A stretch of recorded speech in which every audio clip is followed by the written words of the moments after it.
নমস্কার and আসসালামু আলাইকুম dear viewers. How are you all? Hope you all are feeling fine. আজকে হচ্ছে তেইশতম ক্লাসে ডেইলি কম্পোজিশন পার্ট 4। এর আগে আমরা পার্ট 1, পার্ট 2, পার্ট 3 শিখেছি। আজকে হচ্ছে ইয়েস নো প্রশ্ন এবং কোয়েকশন কিভাবে করা যায়। So let's get started. প্রথমে দেওয়া আছে আর ইউ এ অবলিট এন। Are you a student? Are you a teacher? Are you a doctor? Are you an engineer?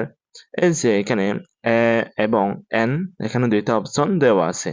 এই দুইটার মধ্যে হচ্ছে সব জায়গায় বসে, কিন্তু এন হচ্ছে সব জায়গায় বসে না, কিন্তু এর মিনিংটা হচ্ছে একই। এ অর্থ একটি, এন অর্থ একটি।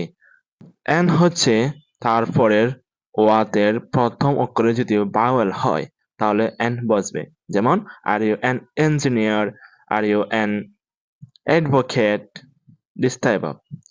তারপরে আনসারটা হবে এরকম, যদি ইয়েস হয় তাহলে yes I am a doctor, yes I am a student, yes I am a teacher, yes I am an engineer.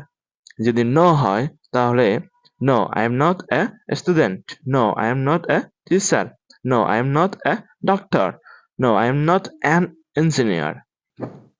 এখন হচ্ছে is your father a doctor, মানে তোমার বাবা কি একজন ডাক্তার?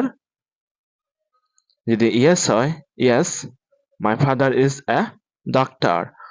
যদি নো হয় no my father is not a doctor. এই যে ফাদার এর জায়গায় আপনারা mother, brother, sister, aunty, uncle, son, daughter, grandfather, friend এগুলো নিয়ে আপনার পড়াশোনা তৈরি করতে পারেন এবং প্র্যাকটিস করতে পারেন। Make sense, right? So thank you so much.